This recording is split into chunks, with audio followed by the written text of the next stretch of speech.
Hello everyone and welcome to learn English free.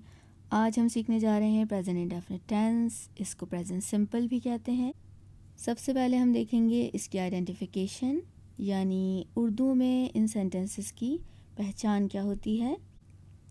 इसके बाद हम इसके एफर्मेटिव, इंट्रोगेटिव और नेगेटिव सेंटेंसेस देखेंगे और सबसे आखिर में हम देखेंगे इसका यूसेज, यानी इस टेंस का यूज़ हम कहाँ और कैसे करते हैं।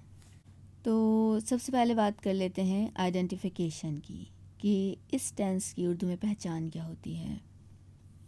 उर्दू में इस टेंस की पहचान ये है कि इस तरह के जुमलों के आखिर में ता है, ती है, ता हूँ या फिर सिर्फ ता, ती या ते आता है।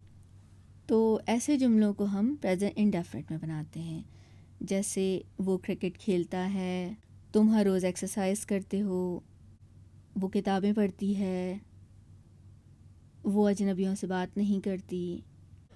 अब देखते हैं कि इन जुमलों को बनाते कैसे हैं। सबसे पहले बात करते हैं एफर्मेटिव की, यानी उन सेंटेंसेस की जिनमें नहीं होता और ना ही सवाल होता है। तो इन सेंटेंसेस को ऐसे बनाते हैं। सबसे पहले सब्जेक्ट आता है, फिर वर्ब और फिर ऑब्जेक्ट। एक सेपरेट वीडियो मैं बेसिक सेंटेंस स्ट्रक्चर पर बना चुकी हूँ, जिसमें मैंने डिटेल में सब्जेक्ट, वर्ब एंड ऑब्जेक्ट को समझाया है। अगर आपने नहीं देखी तो वो ज़रूर देखिएगा। अभी मैं आपको एक ब्रीफ ओवरव्यू दे देती हूँ उसका कि सब्जेक्ट, वर्ब और ऑब्जेक्ट क्या होता है।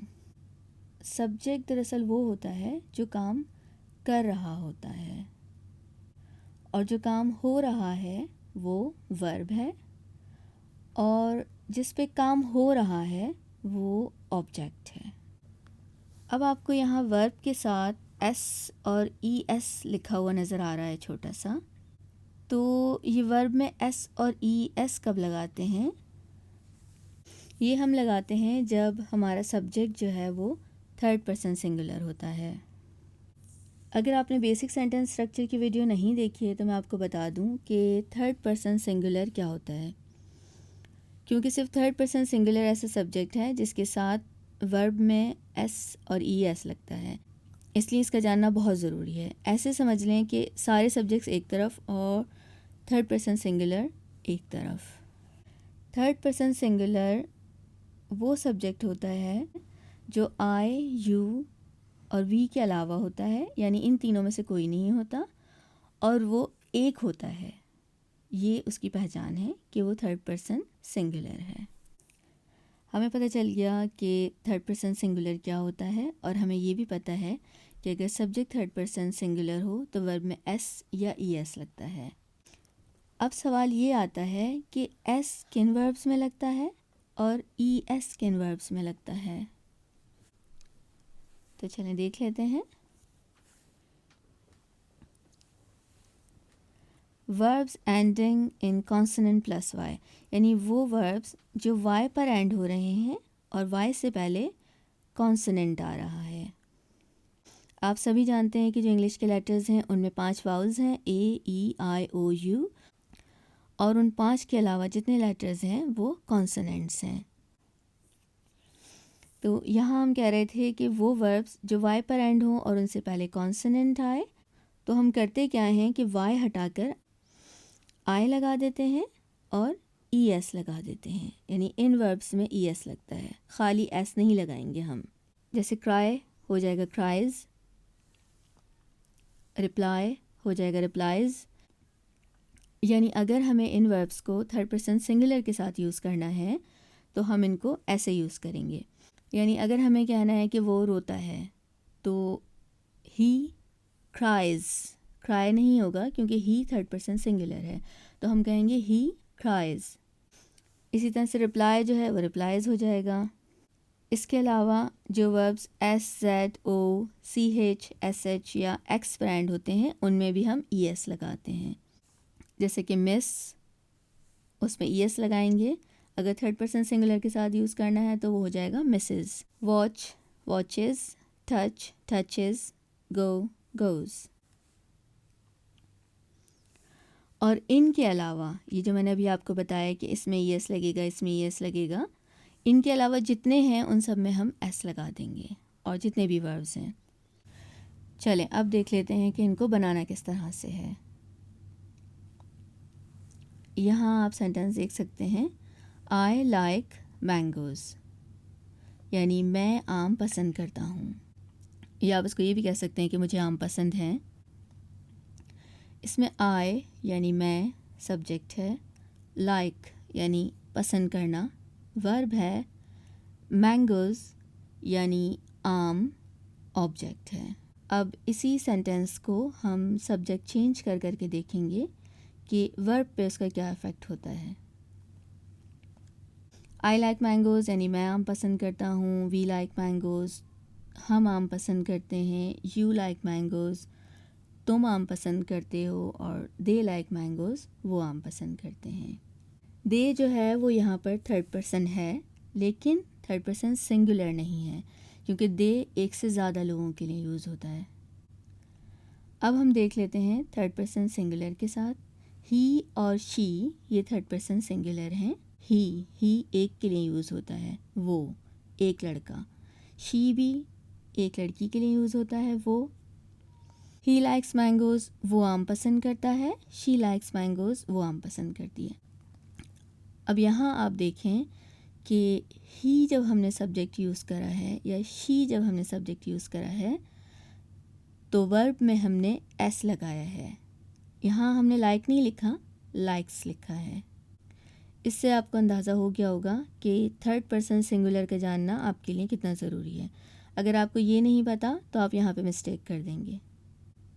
अब हम देखते हैं इसके इंट्रोगेटिव सेंटेंसेस यानी क्वेश्चंस, यानी हम क्वेश्चंस किस तरह से बनाएंगे इस टेंस में।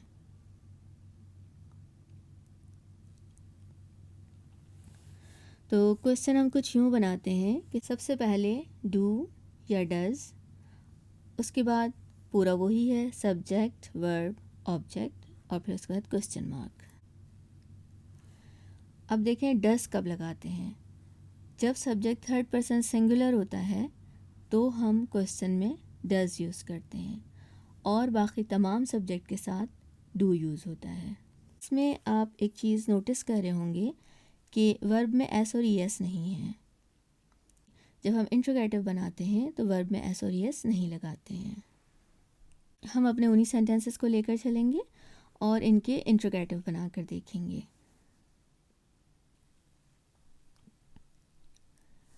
यहाँ जबकि कोई भी सब्जेक्ट थर्ड पर्सन नहीं है, आई वी यू दे ये फर्स्ट पर्सन सेकंड पर्सन और थर्ड पर्सन प्लूरल है, तो हमने इन सब के साथ जब इनका क्वेश्चन बनाया तो डू लगाया है।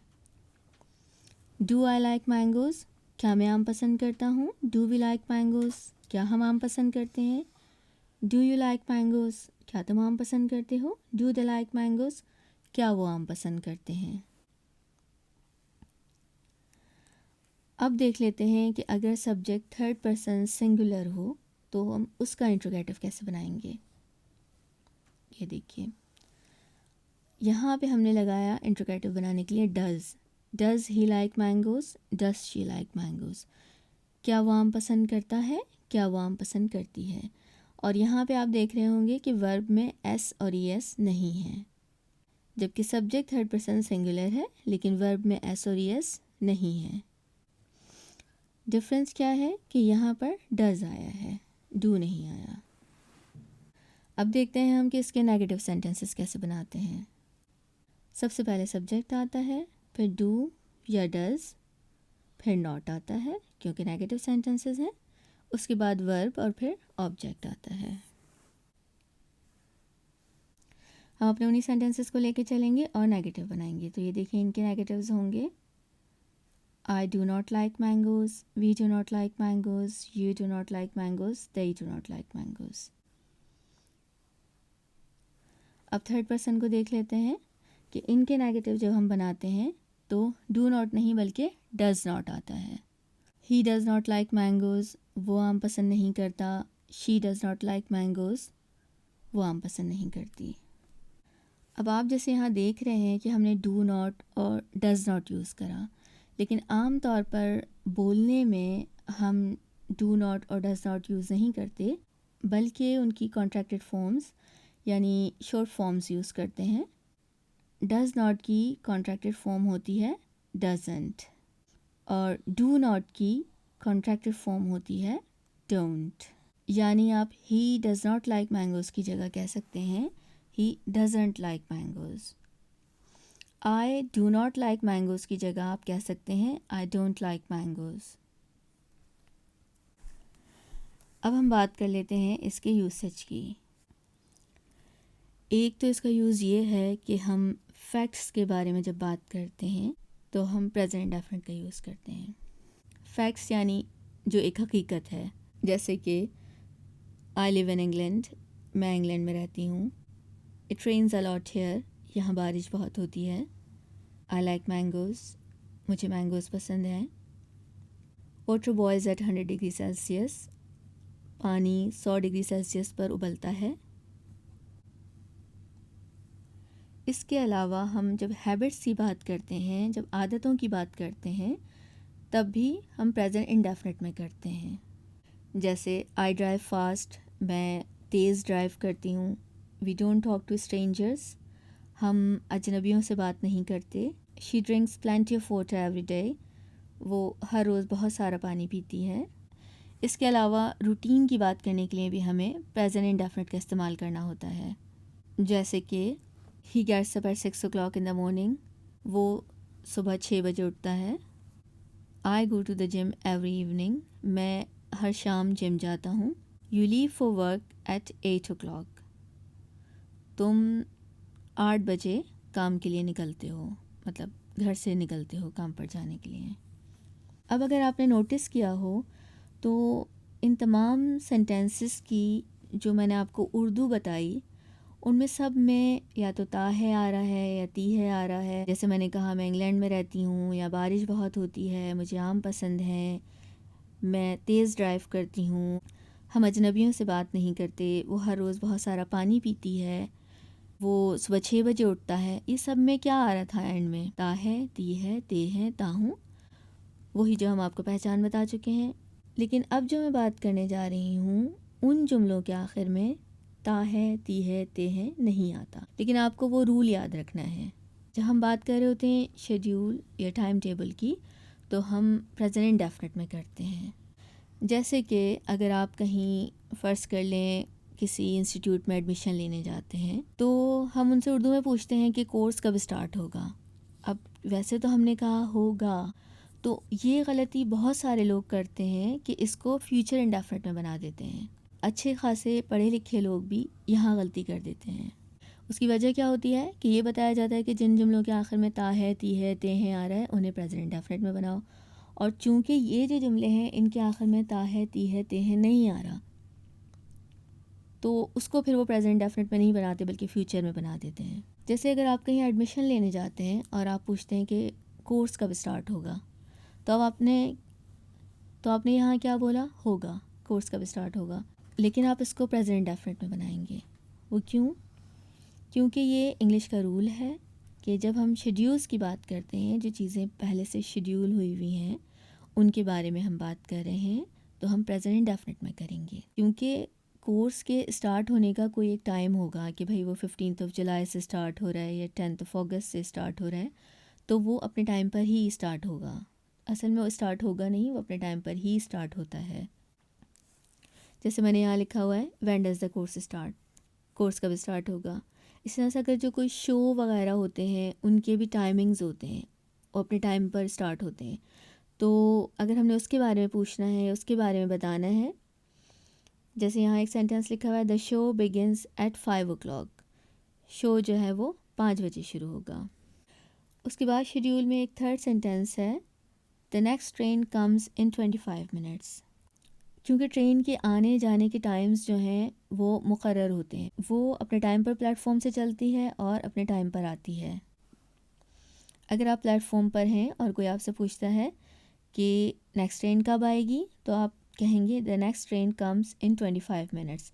आप ये नहीं कहेंगे कि the next train will come, बल्कि आप कहेंगे the next train comes in 25 minutes, कि अगली ट्रेन जो है वो 25 मिनट में आएगी। इसी तरह से कॉलेज यूनिवर्सिटीज़ वगैरह में भी लेसन स्टार्ट होने के टाइमिंग्स होते हैं।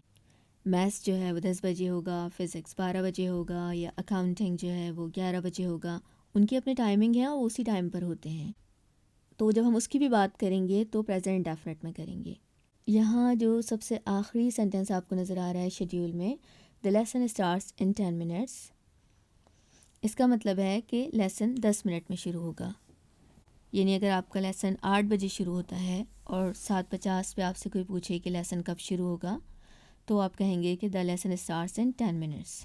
ये नहीं कहेंगे कि the lesson will start in 10 minutes. ये रॉन्ग है, ग्रामेटिकली रॉन्ग है। ये पॉइंट सबसे ज़्यादा इंपॉर्टेंट था इसमें, जो मैंने आपको शेड्यूल वाला बताया। बाकी तो आप आराम से ता है तीहे की पहचान से बना लेंगे, लेकिन इसको आपने समझना है। जैसे यहाँ मैंने रूटीन, फैक्ट्स एंड हैबिट्स लिखे हैं डिफरेंट सब्जेक्ट्स को यूज़ करते हुए। इसी तरह से आप भी 7 to 8 सेंटेंसेस बनाइए रूटीन, फैक्ट्स एंड हैबिट के हवाले से डिफरेंट सब्जेक्ट्स के साथ, और मुझे कमेंट्स में पोस्ट करें। यहाँ मैंने आप लोगों की आसानी के लिए कुछ वर्ब्स लिख दिए हैं और उनकी सेकेंड और थर्ड फॉर्म्स भी लिख दी हैं। इस टेंस के लिए हमें ज़रूरत नहीं है सेकेंड और थर्ड फॉर्म की, लेकिन मैंने आपकी नॉलेज के लिए लिख दिए हैं। प्ले मीन्स खेलना, वॉच मीन्स देखना, गौर से देखना, जैसे कि टीवी वगैरह देखना। वॉश मीन्स धोना। स्टडी मीन्स पढ़ना, मुताला करना। एक्सरसाइज वर्जिश करना। रीड मीन्स पढ़ना, जैसे बुक रीड करते हैं हम। क्लीन मीन्स साफ़ करना। ये कुछ वर्ड्स मैंने लिख दिए हैं। अगर आपको ये पहले से पता है तो बहुत अच्छा है, नहीं पता तो इनको याद कर लीजिए और इनको यूज़ करते हुए आप सेंटेंसेस बना सकते हैं। उम्मीद करती हूँ कि आपने ज़रूर कुछ नया सीखा होगा इस वीडियो से, and thank you very much for watching.